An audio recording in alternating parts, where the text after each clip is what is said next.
Namah Vishnu Padaya Krishna Prastaya Bhutale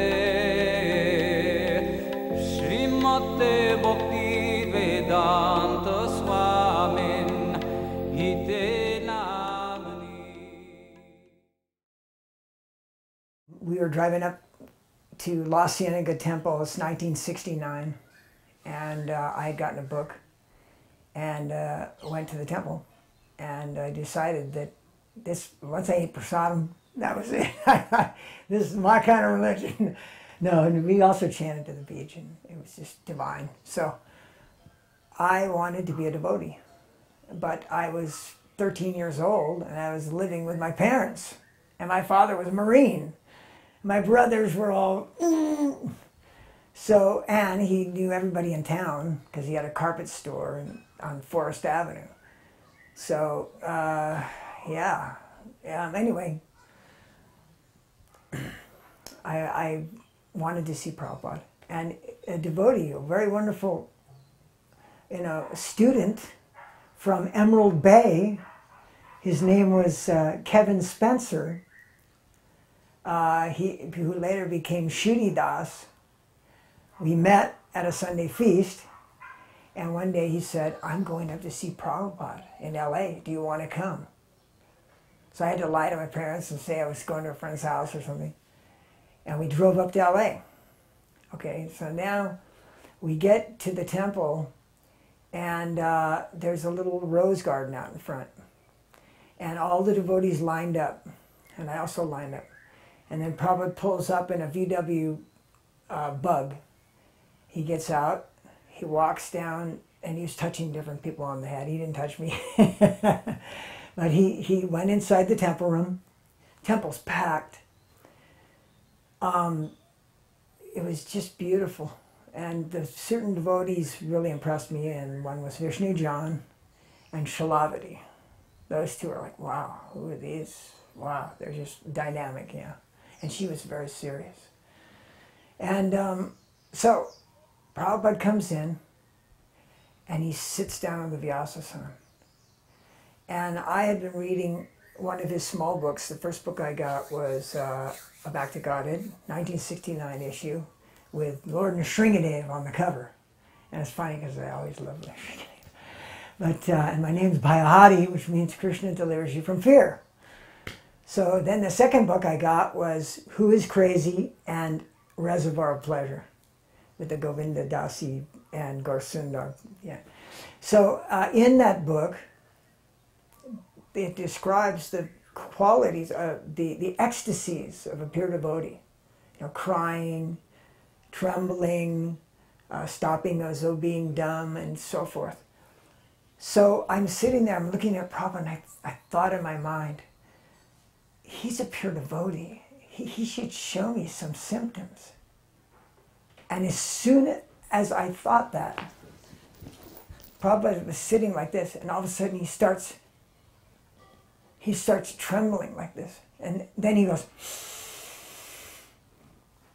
sat up and checked it. And I went, wow, he is a pure devotee. It wasn't my imagination. It was an amazing thing. And the spiritual master is the super soul, external manifestation of the super soul. And so Krishna, he showed me that. It was a miracle. I was in New York, living in Brooklyn. The temple was in Brooklyn on Henry Street. And I was coming every week and loving it. I loved the feast, I loved the kirtans, and I was hearing a little bit of philosophy every week, once a week on Sunday. And I liked it, but I didn't think I would join. Because when I first went to the temple, they convinced me to spend the night. I should say they coerced me to spend the night. They wouldn't take no for an answer. And I spent the night, I liked them, you know, on the whole. I met them on the streets in 42nd Street or something. I went to the temple, they fed me prasadam and talked to me, one devotee talked to me. And then they asked me if I'd like to do some devotional service. And that was a combination of words I'd never heard before. Devotional service. So I asked, what is that? They say, do some service for Krishna. I said, sure. I thought, you fed me, I should reciprocate. So they took me outside in the backyard, and there was an old broken down fountain, a concrete fountain, big fountain, fill up this area. And it was cracked across the middle. And they said to me, we want to remove this fountain from here because it's not working. And we want to, this space, you know, we want to have plays in the summertime out here in the backyard. It's grass, lawn. So they said, can you help us? And I said, sure. How? Then they handed me a pickaxe. And I was young, I was 21, 20, you know. And when you're that young, it's fun to destroy something, right? So I began swinging the pickaxe, and I swung that pickaxe all afternoon. I demolished that fountain into pieces that you could lift up and take away. And while I'm doing it, every now and then a different devotee would come by and see me working so hard, swinging the pickaxe. And they would say, Jai. And of course I didn't know what that meant. But afterwards I realized they were happy seeing me engaged like this. They probably all knew that it won't be long before he joins. So they convinced me to spend the night. When it was like 9 o'clock at night, I'm ready to go home. And they said, you don't have to go. You can spend the night. And I said, no, I got to go home. No, you don't. No, I have to go home. No, you don't. They were like this, you know. I was living with just my mother alone in an apartment in Brooklyn. So when I see that they're not taking no for an answer, I said, let me call her. So they took me to the phone. I called my mother and I said, Ma, I'm not coming home tonight. She immediately gets worried because this is New York. I'm pretty new. I just got off the boat, you could say, you know. She said, well, who are you going to spend the night with? I said, some friends, because I'm looking at the devotees and I'm thinking, how can I explain them to her? She wouldn't understand it. So I said, I'm staying with some friends. And she said, you have no friends. You just got here. I said, I got some friends. And she couldn't understand. She said, is it a girl? I said, no, Ma, it's not a girl. Then who is it? I said, I'll explain you in the morning when I come. Don't worry. Said, I hope you're not doing any drugs. No, there's definitely no drugs here. So I spent the night.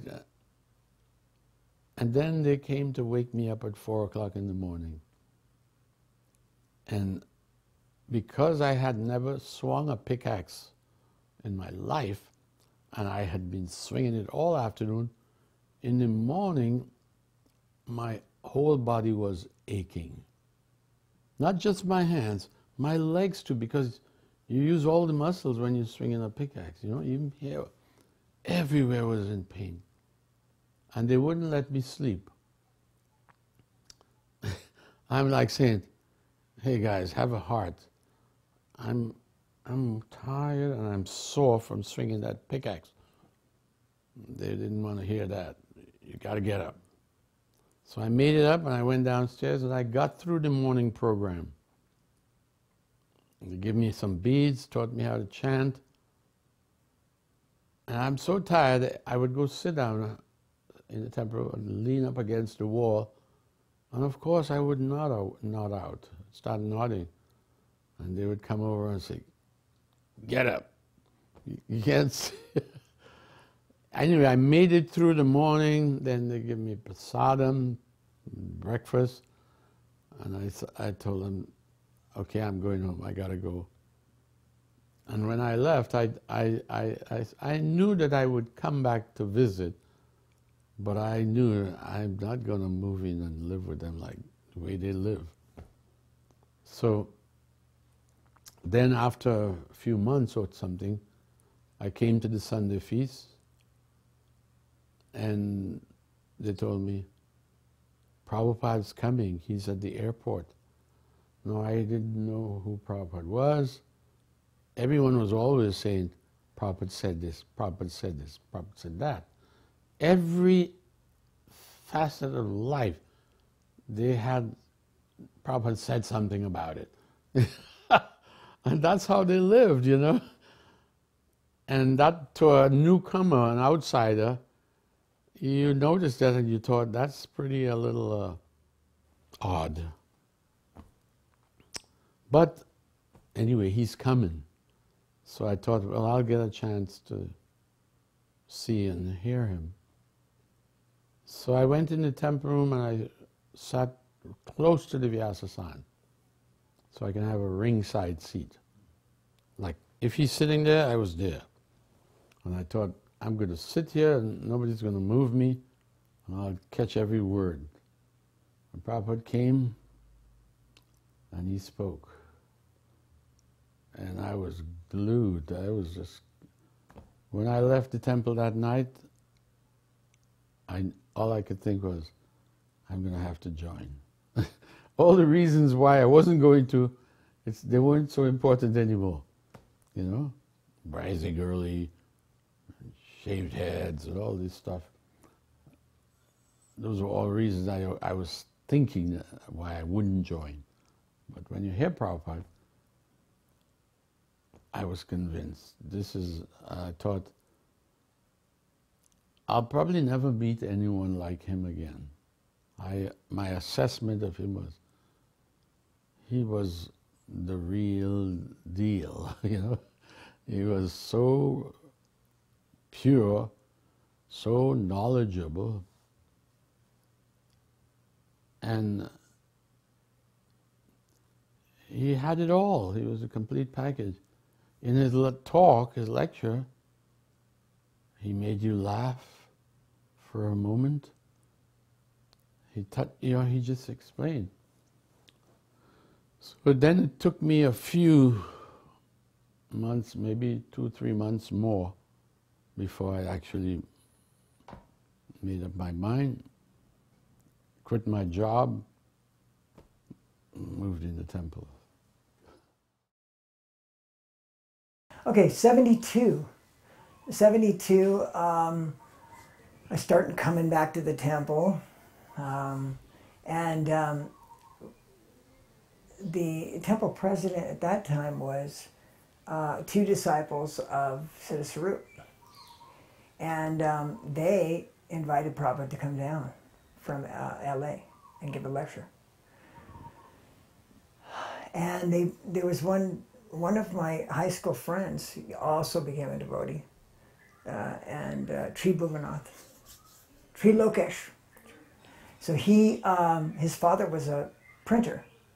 So he printed up this beautiful poster. It was like all earth tones, and Prabhupada's holding a gong like this. It was unbelievable. And then the top of it, it would said, but the lecture for Prabhupada's arrival was A Sweet Taste of Vrindavan. It was gorgeous. Bhayahari has a copy of it. And so, to get ready for Prabhupada, this is on Ramona Avenue Temple, we busted out an entire wall. This house. It's unbelievable. And threw it in the garden and dug a hole, just threw the plaster in there. Anyway, it made more room. So here's the thing. Prabhupada comes down from LA. He's downstairs. he comes up, literally 400 people. I mean, everybody's jammed through the windows. I mean, this is just a little house, right? So there's all these people, and everybody's sitting like this, you know. And his room was downstairs. So he comes up the stairs, when he opens the door, he has an all gardenia garland all the way down to his knees. So immediately the whole room fills with this transcendental gardenia smell.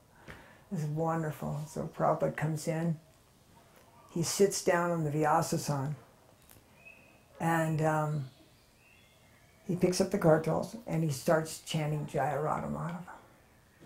And that was what he translated. He translated that for us because the lecture was a sweet taste of Vrindavan, right? So in the course of that lecture, Prabhupada talked about Krishna lifting Govardhan Hill. So he lifted Govardhan Hill with this, what he said, what is this? They said pinky, and then he said little finger. I said, little finger, for 7 days. And then he was talking about Indra.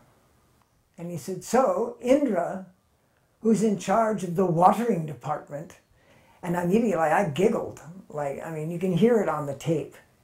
And Prabhupada goes, do not laugh. It is a very serious thing. And that was the second time that he'd actually said that, do not laugh.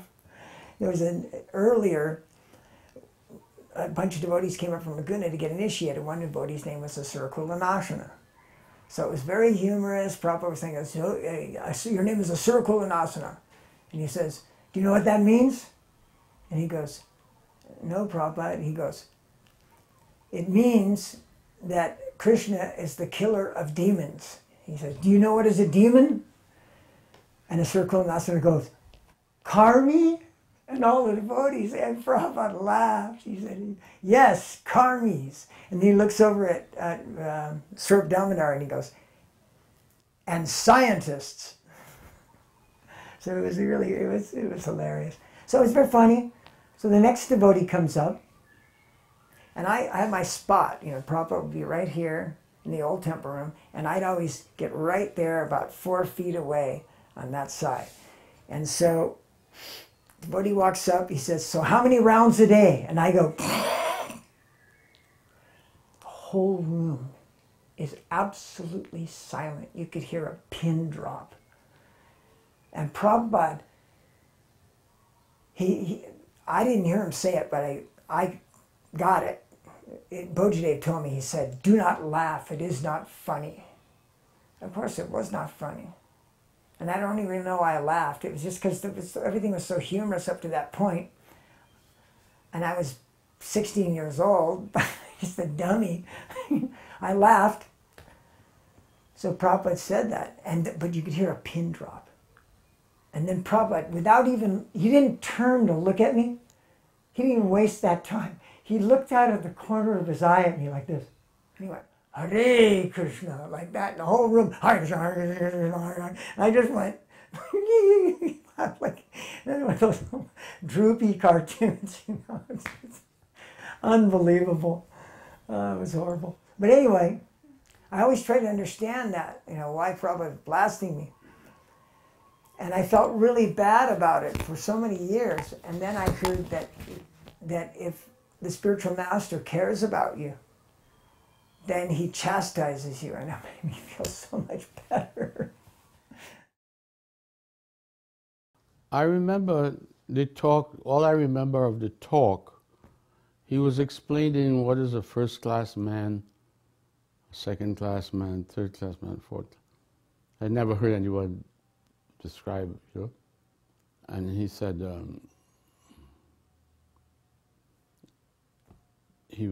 this movement was trying to train up first-class men. That's all I remember, you know. Of course, he was probably quoting Sanskrit verses from Bhagavad Gita, you know, Brahmins, but at that time, those words were non-existent in my head. But I remember he was saying this. He would say, "The first-class man is, you know, He's clean, he's truthful, he's this and that, you know. It was all very nice and attractive, and it made you want to be, you know, want to come up to that standard. And I thought, I'm not doing anything so significant with my life. Let me take the time and come and improve myself, you know.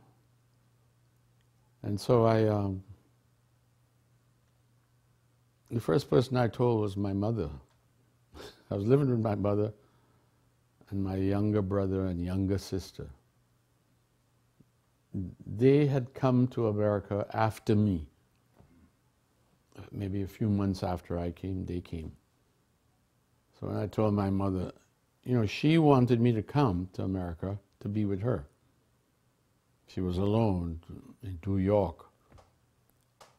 And really, I didn't even want to come. I mean, the island is, you know, I was comfortable there. But she was lonely and I wanted to console her. So when I come to tell her now, look, and she never objected when I started going to the temple every Sunday. She raised me as a Catholic, but she never objected to me going to the temple. So, but when I came and I said, look, in a couple of weeks' time, I'm going to quit my job and I'm going to move into the temple. And she started crying. And I looked at her and I said, Ma, you're crying at the wrong time. And she's like, what do you mean? I said, when I was, you know, before I met the devotees, I was doing all nonsense. I said, you know I was doing nonsense. Right? I was drinking, toking, you know, whatever young people was doing in New York. I said, you know I was doing all nonsense and you never cried. Now I'm getting my stuff together. I'm going to straighten up and fly right? I'm cleaning up my act, and I really want to go the distance, you know. I want to move in the temple, to live with devotees and so I can get. I said, and now you're crying? I said, you're crying at the wrong time. And when I said it like that, she stopped crying. She couldn't argue with it. She later on she came around to appreciating, and not only appreciate, she actually became proud that I was a devotee. And if anybody at her church said anything bad about the Hare Krishnas, she would straighten them out and say, you don't know what you're talking about. My son is a devotee. And they're like, oh, okay. But the first day she was crying. Yeah. So, but Prabhupada was just so, you know, I was attracted to him. When he sang, I think his singing was the biggest attraction for me. Apart from the philosophy, you know, when he sang, I was like, he transported you to his world with such feeling, and he said Jayarada, it's like you never get tired of hearing him sing that,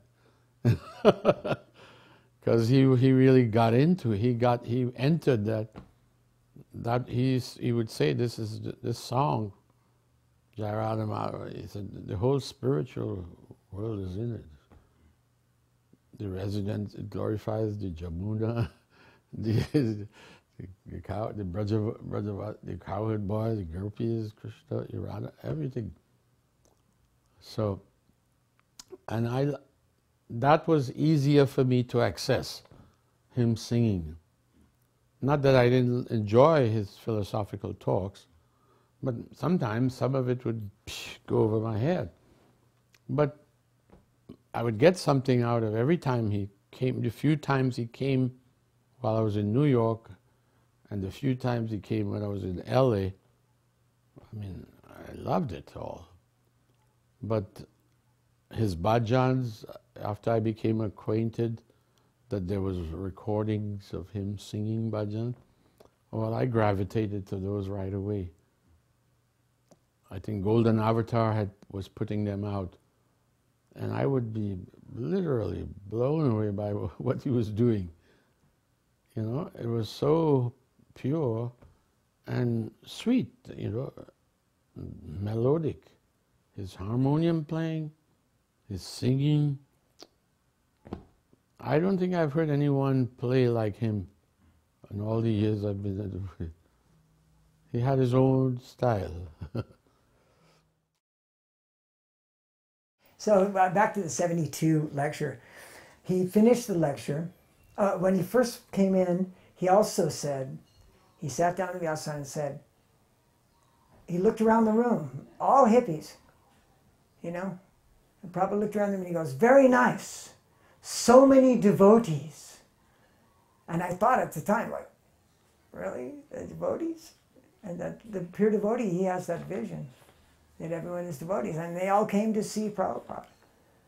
And, you know, it was Laguna, so, you know, it was like, you'd walk down the street in Laguna and people go, I'm doing an all apple fast, you know. I've been meditating for 5 days, you know. That's the kind of things you'd hear, you know. Anyway, he said, very nice, so many devotees. And then at the end of the lecture, he started to get off the Vyasa-san, and then a devotee goes, oh, are there any questions? And they'd already turned off the sound and everything. So this is to be interesting. He sat down, and sitting next to me was this guy who later found out he was a Guru Maharaji disciple. So he stands up and he says to Prabhupada,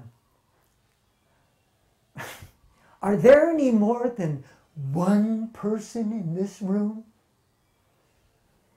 Prabhupada looks at him and he goes, are you blind? Can you not see? You tell me how many people are in this room. And he goes, nonsense question. The guy he just sat down. Didn't say another word. But I mean, the intensity, I mean, he's trying to show off like he sees, you know, the Atma. And Prabhupada was like, mm-mm.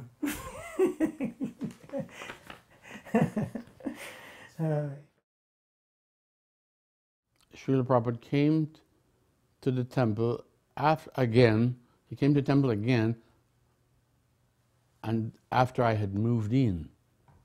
So I was a new devotee. A new devotee. I can't remember if I was initiated or not.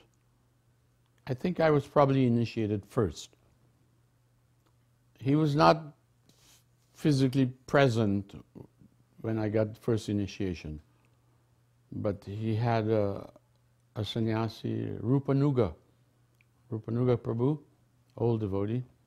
He was in New York and he performed the fire sacrifice, gave me the beads, and he had the letter where Prabhupada is saying, I'm accepting these people. It was a bunch of us. And, you know, I was happy. But I was just first initiated, and Prabhupada comes to the temple. And he was coming. And the president told us, Prabhupada's coming tomorrow. And we're all going to the airport to meet him. Everybody's going to the airport to meet him. So it'd be like a festival. You know, in those days, this is long before 9/11, you go all the way up to the gate. So when the president made that announcement, he motioned for me to come. And he told me, he said, everyone's going to the airport to meet Prabhupada except you. Oh, I was like, how could you? And why me? He says, somebody's got to stay back to guard the deities. Because we used to have problems with the neighbors. We were the temple was situated in an Italian Puerto Rican neighborhood. And the young guys were always taunting the devotees. Sometimes they'd throw things at us when we were going out to go in Harinam or something. You know, they were always giving us problems. So the president felt somebody's got to stay back and guard the temple, the deities, while everyone goes to the airport. And he chose me to stay back. And I'm like, how could he? Doesn't he know how much I want to go? He knew everybody wants to go. But he chose me to stay back. And that was like the first surrender that I had to do. I really didn't want to. I wanted more than anything to go with the devotees and greet Srila Prabhupada at the airport. So the next morning when they're all getting ready to go, they're all loading into the cars. You know, maybe 50, 60 devotees are going. And I have to stay back. I'm struggling with that idea. I'm struggling with that idea. And I began to think, maybe I'll watch out the front door and make sure when the president gets in his car and goes, I'll run out and go in one of the other cars and go. But as I began to think about that, and I thought, you know, as I began to think about it, I realized it's not a good idea. Because what if while I go, what if the neighbors seeing all the devotees going, what if they came and desecrated the temple? Because I was reading Bhagavatam at that time, and you would hear how these demons would go and desecrate the sacrificial arenas and pass stool and all this thing. My mind, I was thinking, they could come and do all of that. And I began to think further, and what if, while I'm out there enjoying, what if Prabhupada his car gets to the temple first, because they'll pick him up at the curb, and his car will reach the temple first. Everybody else has to go to the parking lot and find it. They'll be 5 to 10 minutes later. I said, and what if Prabhupada comes in the temple room, opens the door, and there's stool and urine on the ground, and he says, what is this? All this is going on in my mind. And I said, so I'm thinking, Prabhupada's asking the president, what is this? And the president said, it must be the neighbors. And then Prabhupada would ask, well, why didn't you leave somebody behind to watch the temple? And the president would say, I did, Srila Prabhupada, I left somebody behind. And Prabhupada would say, and where is that rascal? Meaning me. So I knew at that point, I can't go. I have to surrender and stay and man my spot, man my station. So they all went. But by surrendering there, I was rewarded, because just as I figured, Prabhupada's car arrived first, maybe 10 minutes before any other car. And I'm in the temple just walking back and forth, chanting japa, Radha Govinda's at the altar. And suddenly the door, the front door to the temple opens, and Prabhupada walks in alone. I couldn't believe it. So I immediately, dandavats, I fell on the ground.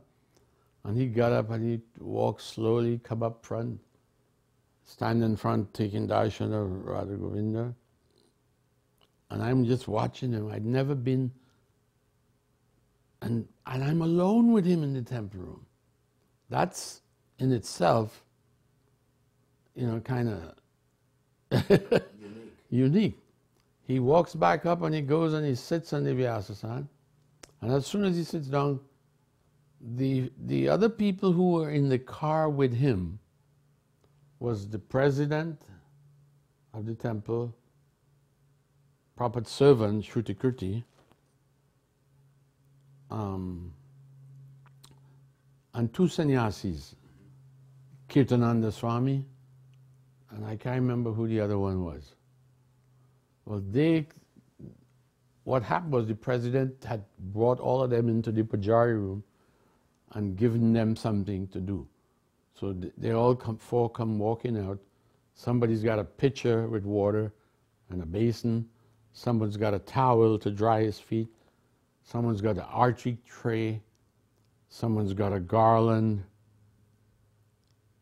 And they came and Prabhupada's sitting down there and he puts his foot out. So they're going to start the process of receiving him. I'd never seen that ceremony before. So I stood up nearby and I'm watching what's going to happen. And I realized they're going to wash his feet. So just as they began, the temple president, he was in front of me. He turned around and he said, "Don't just stand there, chant." Oh, okay. So I ran and I got a mridanga and I started singing. I came back and I'm this close to Prabhupada and I'm singing Sri Guru Charana Padma. And while I'm singing it, I'm glued on to Prabhupada. He began responding. I sing a line and he repeats it, he responds. I couldn't hear anybody else. I don't even know if one of the other four was chanting. All I'm seeing is I'm watching Prabhupada and he's chanting, responding. And this way I did the whole song. And I'm thinking, if I had abandoned my spot and gone in the car, I would have never got this. And this was priceless. So I learned something there, that you do your duty. It was my duty to stay. You can't just whimsically abandon your duty. And then, just as I'm getting to the end of the song, the last verse, the other cars arrived. And they're right outside the Prabhupada's Vyasasanas. In the back of the temple room, there's windows, and behind those windows is the pavement, the street. So we're up there, and you could hear all the cars screeching and doors slamming. And then next thing you know, the door bangs open and all the devotees rushed in with badangas and everything, you know, Jai Sachinandan and a bunch of others, you know. And they were like shocked because there I was leading the kirtan for Prabhupada. There wasn't even a kartal player. And they just like, for a second there, and then they joined me.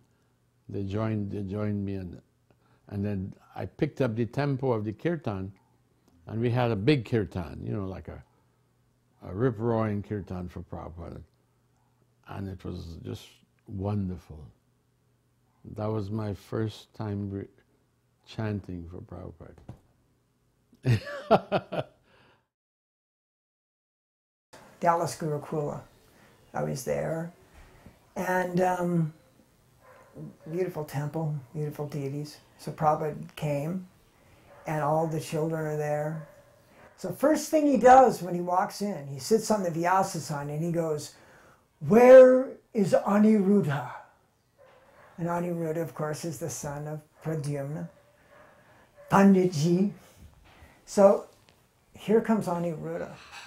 Walks into the room. He's got like this Afghan on, and his hair is pulled up like a demigod on the top of his head. Just a beautiful child, right? And he walks in, and something was going on between Prabhupada and him. Prabhupada was looking at him, and he was looking at Prabhupada. And then he walks up to Prabhupada, and he pulls something out of his mouth and handed it to Prabhupada. And Prabhupada took it and gave him a flower. Amazing. And it was just mystical. You know, I don't know what to say about it except I always have respect for Gurukula's children, no matter how they end up. Because Prabhupada, I heard Prabhupada say 3 times in the course of LA that these are not ordinary children. They are great yogis and great devotees. So I always respect them.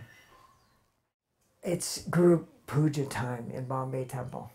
And the temple, the deities had not yet gone over into the big temple. It was still under construction. So it's a Quonset hut, and there's a chipped marble floor, and then Prabhupada had that Vyasasan with the big round Vyasasan. Anyway, it was my golden opportunity. It's Guru Puja. I'm in this line, and I've got my flowers, and I get to worship Prabhupada personally. Try that in LA, right? I'm just a rank and filer. So here, and that's one glory of India, was that you did get an opportunity to associate with Prabhupada more intimately. So anyway, I'm standing in line, and I'm thinking in my mind, when I get up to Prabhupada, I said, wow. When I get up to Prabhupada, he's going to manifest himself as this, like he is in LA, how I always pictured him, you know. My commander-in-chief, my Lord and Master, the Supreme Personality of Servitor Godhead, Prabhupada. And I will offer my flowers. And so it goes like this, a couple minutes. Finally, it's my turn. And when I get to him, this is how he manifested himself.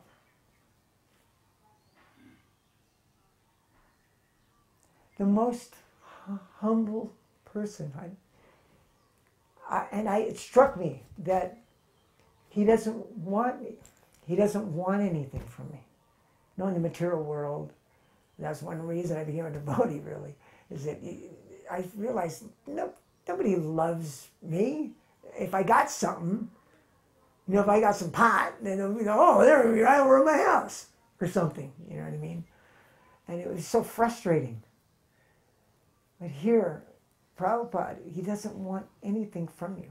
And according to the 26 qualities, does not desire respect for himself. And that was, he manifested that. And also, it made me want to worship him all the more, because he's worshipable. Prabhupada was at that time translating the 6th canto, and he was in this section with Ajamil. Now, of course, nobody had a book yet on the 6th canto. It hadn't come out yet. He's working on it. But Prabhupada's part of his entourage, who he traveled with, apart from his servant, who was Shrutikruti, I think, he had this boy named Nitai. Prabhupada had 2 Sanskrit assistants, Pradyumna and Nitai, and they were both grihastas. They both had a child, so they couldn't do it all the time. They would take, one would go for a few months, and the other one would come and replace him, and he'd go back and spend, and then in this way it was a nice system. So this time, Nitai was the Sanskrit assistant. So he wrote the verse on the chalkboard so that we could all respond and chant it, you know, as Prabhupada taught. And Prabhupada sitting on the Vyasasan. And then after a while, men and women had chanted, Prabhupada told them translation. So he's the only one that has the translation, because it's in manuscript form, you know. Prabhupada, he would get the tapes from Prabhupada's dictaphone and transcribe what Prabhupada had translated the night before. Then when they get that, they would then send that to the BBT. And this is how the process of making a book would evolve. So Prabhupada tells him, read the translation, and he has these papers. And he begins to read the translation to that one verse. And it is the part of the Bhagavatam when Ajamil sees the Yamadutas coming for him. So I'll paraphrase it because I don't know the exact thing, but in essence, he's reading the translation. Ajamil seeing these Yamadutas, fierce-looking creatures, in fear, he calls out for his son. And he says, Narayan, Narayan, Narayan. We didn't think anything of it. It sounded appropriate. But Prabhupada caught it. And Prabhupada took the microphone and he said, did I say 3 times? And we realized Prabhupada's talking to Nitai, who is sitting down there from the other. Prabhupada said, did I say 3 times? And Nitai wouldn't answer. He just kind of bowing his head and he's not saying anything. Prabhupada asked him again, a second time, did I say 3 times? He's still not answering.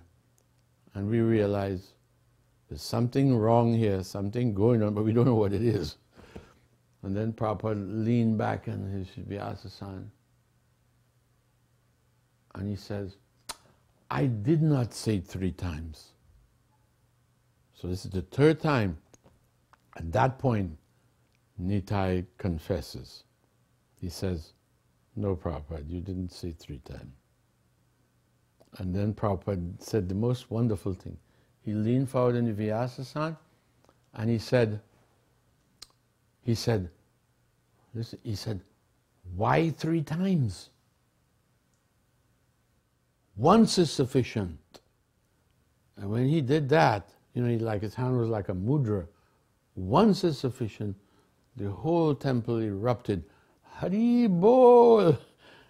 He said it with such potency and conviction that, once is sufficient. Once chanting.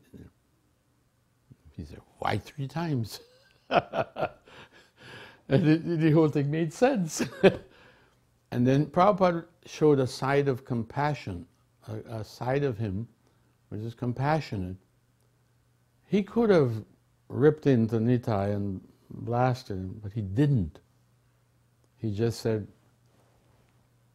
don't change anything that I have written. And that's all. And he went back and sat by and he gave the Bhagavatam class. And it was all about the glories of chanting the holy name. But that little incident there, I'll never forget it because it was a teaching moment,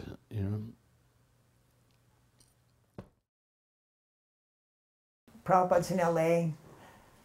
Arashavdev Prabhu, he was so intelligent. Every day after Mangalartik, the whole temple would get in the van and we'd go up to LA for Prabhupada's Bhagavatam class. So this is the Queen Kunti section. Wonderful, there's all the films. So in this, I was there for the chant, chant, chant, can't lecture. So Prabhupada, he was, in the course of that lecture, he also talked about the universal form. But I think a few days earlier, he had also lectured on the universal form and how the mountains are the bones of the Lord and the ocean is the abdomen of the Lord. So I remember, I thought, wow, this is a great, way to meditate on Krishna. So the next morning in Laguna Beach, we'd all go on a japa walk. We'd all go down to the beach and we'd be chanting. And I got to put it into action. Like all the trees and bushes, these are the hairs on the body of the Lord, and the ocean is the abdomen. And so I was appreciating that Prabhupada gave me this meditation. So then we went up for that lecture, and then he repeated all that. And he said, so our students are going by the ocean side and chanting. And I felt like, of course, Prabhupada went every morning in LA, sometimes, many times on the beach, you were there. And, but still, I felt like he was talking to me. And, in LA, also Prabhupada exhibited himself, because it's the headquarters. So Prabhupada exhibited in LA his manifestation of the Supreme Personality of Servitor Godhead. The way he would sit so regally with his, and then he would take everything he did was his divine grace. He would pick up the gong and then he would be playing. It was just so regal. It was so amazing to see him like that. So I really appreciate it. Also, we were just I'm a rank and file devotee. I'm out on Sankirtan every day and distributing his transcendental literatures. And so he is to me, he was my commander-in-chief, my Lord and Master. And I have to go out on Sankirtan and I have to try to help people and give them his books, his transcendental books. What do I know? I'm the mailman.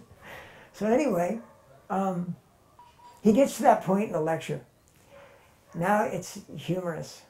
And Prabhupada says, I saw in one article, there's some cartoon or something, and he said, the wife is saying to the husband, chant, chant, chant. And he is replying, kant, kant, kant. And all the devotees are laughing. And Prabhupada saying, but even though they do not want it, we have to somehow make these unfortunate, see, Prabhupada didn't say humans, he said unfortunate creatures fortunate. You somehow or other, give them Krishna consciousness and chant, So it was a great gift that Prabhupada gave us to spread the glories of the holy name and his literatures, the philosophy. So he said, if you're intellectually inclined, I have so many books. But even if you're not intellectually inclined, chant Hare Krishna and take prasadam. So after class, there was a bunch of us, all boys from New York. We were about maybe 8 of us or something. We're going over to the house where Prabhupada stayed. It's the president's quarters, a little house on the street. And we went over there, and Harikesh, at that time, he was not sannyasi yet. He was brahmachari. But he began traveling with Prabhupada. He had been in the New York temple, and he was training 4 of us brahmacharis how to cook. And eventually, out of the 4, the other 3 voted that I should be the head cook in New York, and I became. But I was not Brahmin. So now to make it all right, they sent me to get initiation. So we went over there, and Harikesh was waiting for us outside, like on the porch, on the walkaway. And we had to take our shirts off. And he said, he's going to teach us how to count from 1 to 10. And he said, this is very important. Don't mess up this. And he's teaching us 1, 2, 3, 4, 5, 6, 7, And it seemed like a fairly easy thing to do. He said, practice it before you go in. So we were all outside on the porch, practicing counting. It's 1 to 10. I mean, we think, how could it go wrong?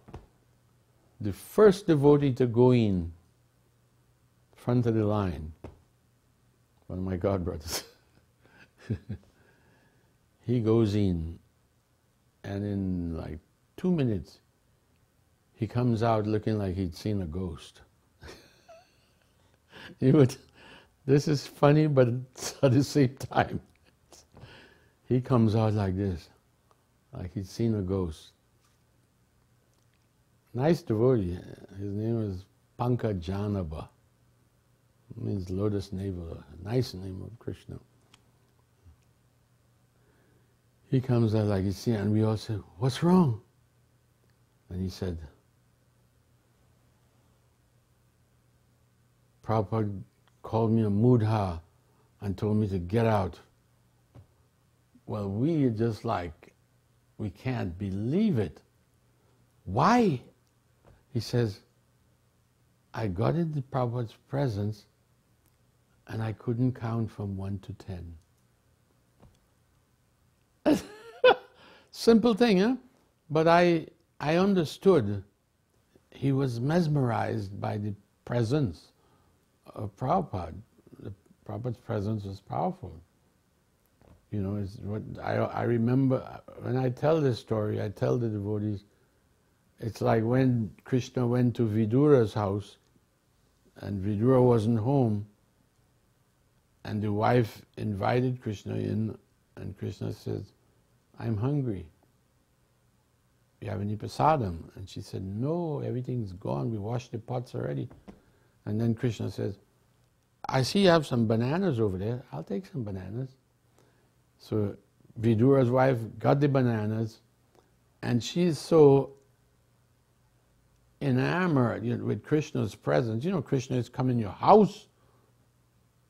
It's just you and him. That's enough to, you know.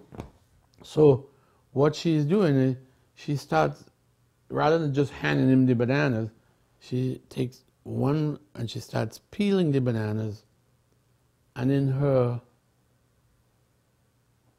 ecstasy and bewilderment, she throws the banana away in the trash and gives Krishna the peel. And just at that moment, Narad Muni and Vidura walks in, and they start laughing, seeing this happening. And Vidura says, "Look at my wife. She's peeling the bananas, throwing the banana away and giving Krishna the peel. Isn't that amazing?" And Narad Muni says, "What's even more amazing is Krishna is actually eating the peels." So this devotee, he couldn't do a simple thing like chant 1 to 10. And Prabhupada tell him, you're just a mudha, get out. So he comes out, he's about to die. And Harike said, "Don't worry, go to the end of the line, and you'll go back in at the end, you'll get another try." So everybody was like, we were nervous. If that could happen to him, it could happen to me.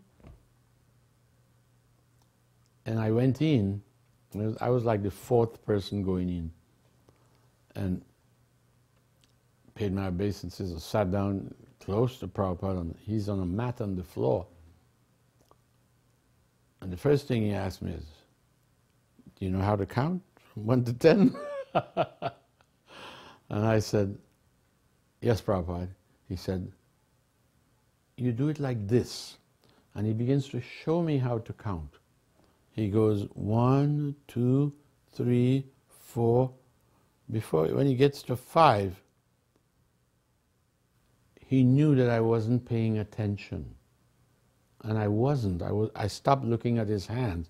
He's showing me, but I'm fascinated by being so close to Prabhupada. I'm looking at his head, at his ears with the hair coming out of his ears. I'm enjoying looking at him. And he knew it, because all of a sudden, when he got to like 5, he said, "Look here." He just grounded me. I looked, and he finished it, and he said, "Now you do it." And I did it. And I came out of there. Then he told me to come close, and he chanted the mantra in my ears. And then he took the thread and he just kind of threw it over me like a lasso, you know. Psh. And I paid my businesses and come out. So that's Philadelphia. So Bombay,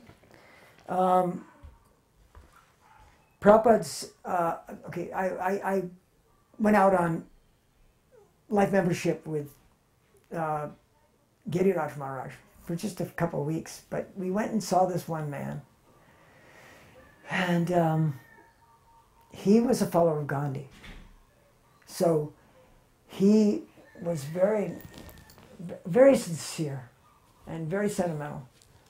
And he got out Gandhi's Gita, and he was, but I thought, you know, everybody knows Prabhupada said Gita, Gandhi's Gita, well, non-violence is on a battlefield, right?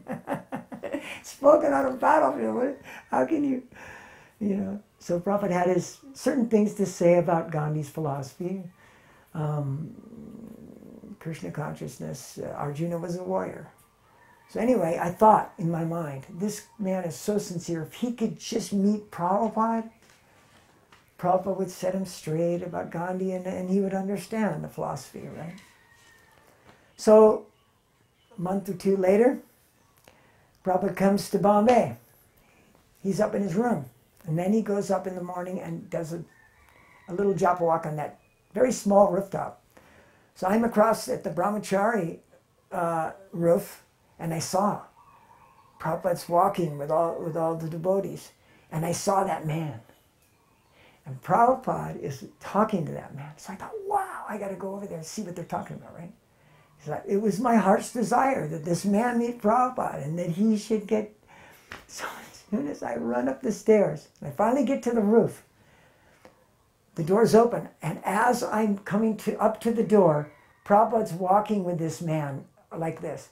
And I hear him saying, what Gandhi ever did, he did not make even a single devotee of Krishna. And he comes around like this, and as soon as they come before me, Prabhupada points to me and he says, but I have made devotees of Krishna. And it was perfect, you know? Prabhupada's there, the man is there. He's speaking wonderful. The man is understanding everything. And it was like the perfection of my life and my desires for that man. And so, but it was so crowded, I just paid my bases and left. And I thought, what a great spiritual master I have. It's amazing. So, you know, I saw Prabhupada on 2 occasions speaking to Sikh gentlemen. And he's sitting with this Sikh gentleman on the floor. They're cross-legged. They're sitting across from each other. And Prabhupada's preaching, encouraging him so much. How Guru Nanak was a devotee, and Guru Nanak says that if you just chant Radha Govinda, you'll reach perfection. So Prabhupada loved and encouraged the Sikh devotees. And I saw that on 2 occasions, him very, very nicely preaching to them. I came to LA in '74. I left New York. The winters were too much for me because I'm from the islands, you know? And it was just a little too much for me to tolerate that cold. So I came here, and it was considerably warmer than the East Coast. And when I came here, sometime shortly after I arrived, Tulsi Das was the president. And he announced in the morning that Prabhupada's coming to the airport. He didn't tell me to stay back. He called me and he said, Prabhupada's coming and I want you to lead the kirtan for Prabhupada. So that was like my heart's desire. So we all went, you know, big group, bigger group than New York, because this is New Dwarka. We went to the airport, and I was meditating on what I would do when Prabhupada, when I first see him, when he comes through the gate. So I thought I would begin singing his pranam mantras, Namo Vishnu Padaya. And then I would chant Jai Shri Krishna Chaitanya. And then I began to think of what melody of Hare Krishna I should chant. And I wanted to please him. Now, in those days, we didn't know so many melodies. Maybe half a dozen was as much as everybody else knew. We would just rotate these, on Harinam or in the temple. So, but I remembered at that time, I thought of one of the melodies that everybody was singing. This particular melody, one brahmachari had told me that this melody, Prabhupada had given it to the devotees and told them that this was one of Bhaktisiddhanta Saraswati Thakur's, one of his favorite melodies. So at that moment I remembered being told that. And I thought, well, I don't know, I never heard anyone say this is Prabhupada's favorite melody. I didn't have a favorite melody that Prabhupada liked. But they say this one was Bhaktisiddhanta's favorite. So I thought, I'll sing this one, and he would like that.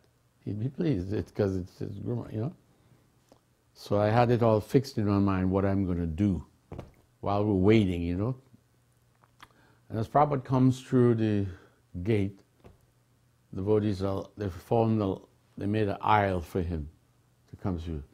And they put garlands. They had so many garlands. He was wearing probably 6 or 8 garlands. And they had flower petals. Everybody was throwing flower petals on the pathway. And I started chanting the pranam mantra.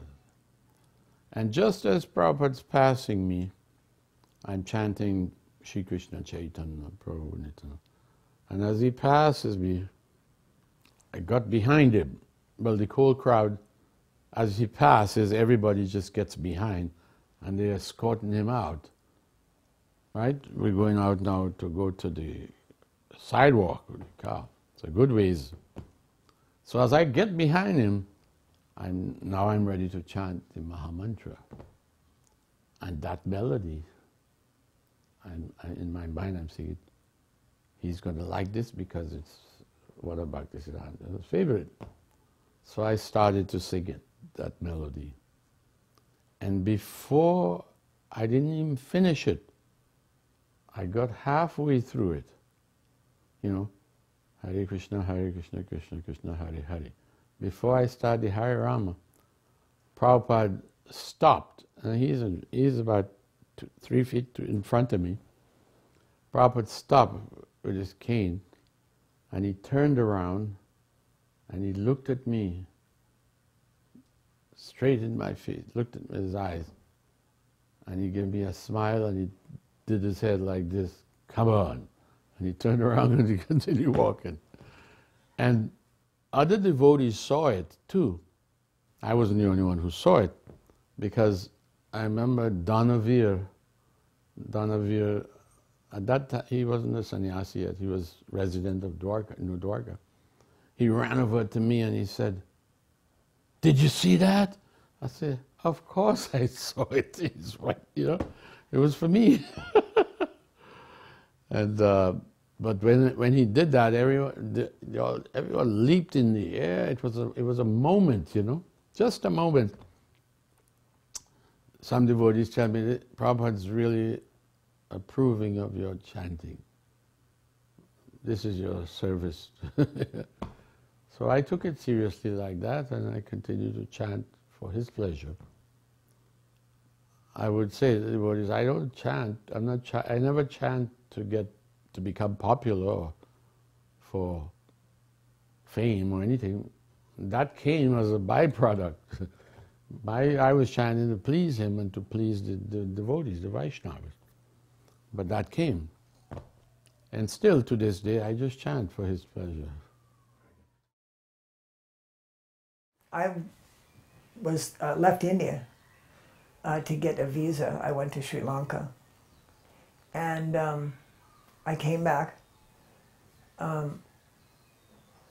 And I was now with the Hyderabad temple and Mahamsa Prabhu, Maharaj at the time. As soon as I arrived from Sri Lanka, he said, "Prabhu, you have to go to Vrindavan right now. Prabhupada is very sick. Here's some Lakshmi. Please take the train and go to Vrindavan." Such a nice devotee, you know, very kind and merciful. So I immediately went to Vrindavan. I got to go to Vrindavan. And before I got to the temple, I did some little South Indian touring, a little bit, a few of the temples, and I you know, was very welcomed by the Sri Sampradaya, Brahmanas, wonderful things. But now I'm going to Vrindavan to worship my spiritual master, which is more important. So I got there. Prabhupada is very sick. His body, his feet were all puffy. And every morning he'd come for darshan, Didi darshan. And Satchidananda Prabhu was doing that beautiful tune, Hare Krishna, Krishna Krishna, Hare Hare, Hare Rama, Rama Rama, Hare Hare. It's just so beautiful. So I got there, and Prabhupada was going on this palanquin into the temple, and I saw the umbrella. And so I grabbed it, and I held it, and I thought, I will not let one ray of sunshine touch my spiritual master's body. And I held it over Prabhupada. And then we went there, and I put it down, and then Prabhupada went in. And then I was watching Prabhupada and listening to that beautiful kirtan. And in the course of that, I became absorbed in enjoying the scene and spaced out on my service. So, you know, it's just very subtle. You know, maybe devotees wouldn't know that this had happened, but Prabhupada looked over at me as they were picking up his palanquin. He looked over at me and he went,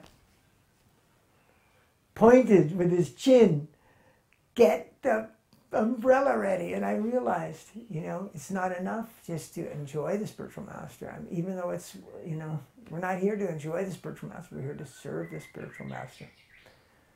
That was a great lesson. Anyway, for those of you who want to know what that melody was, as I said, it was one of a few melodies, maybe 5 or 6 melodies that we were all chanting in ISKCON during Prabhupada's time. It's different.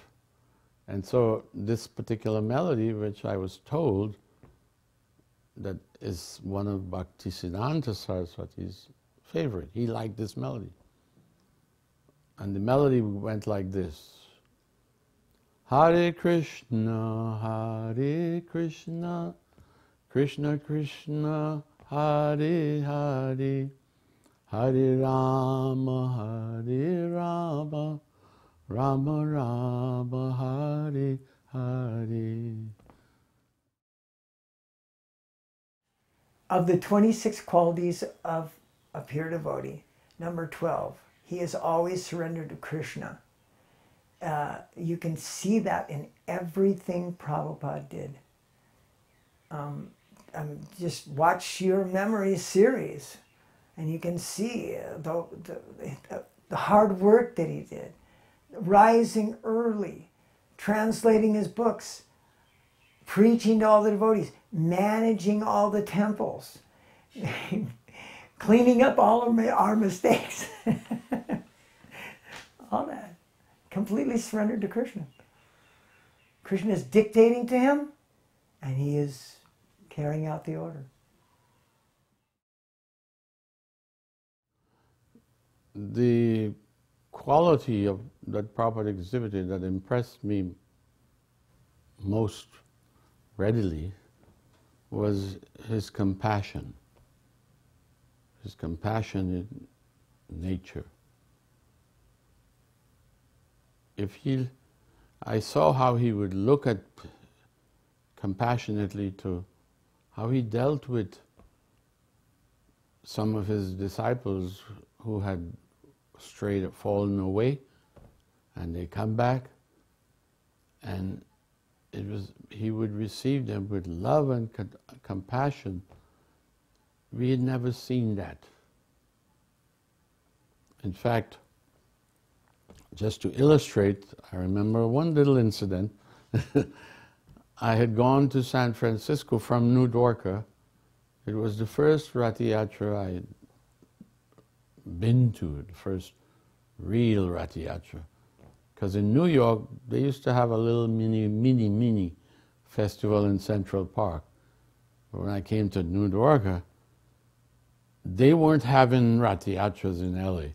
But San Francisco would have the big Rath Yatra, Golden Gate Park, and the whole community would go down to San Francisco in caravan, and the bus, and cars, and everything.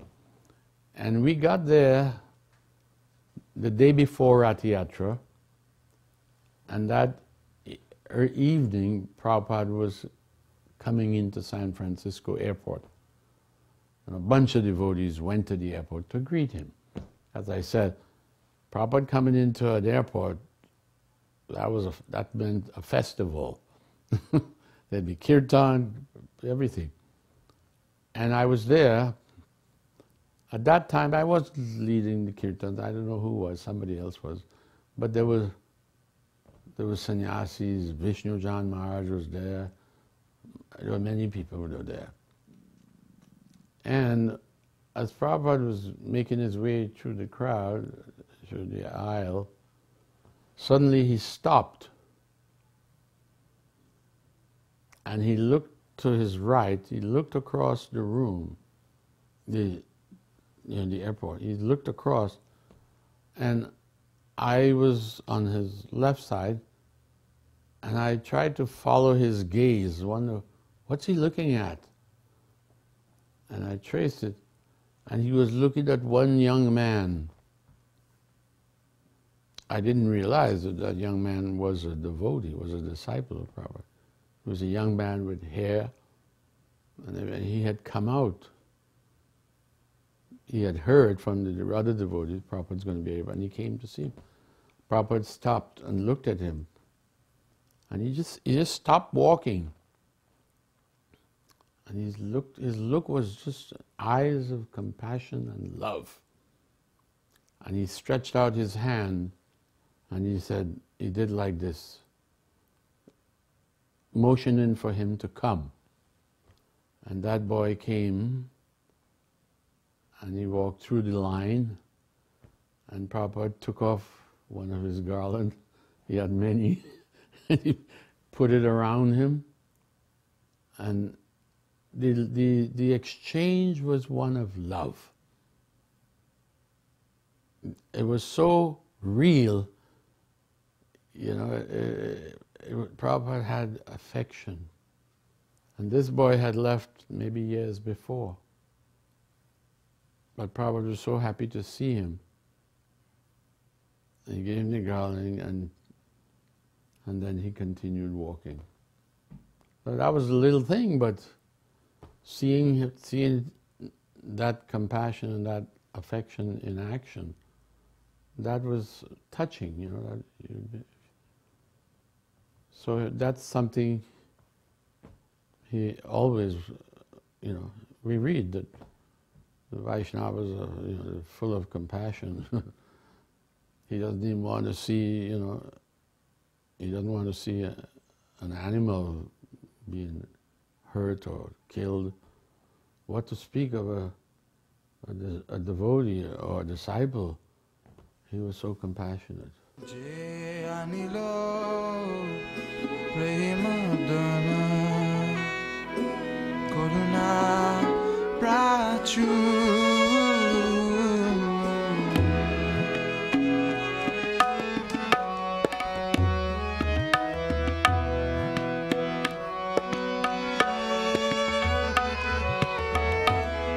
Jayanilo Premadana Karuna Prachu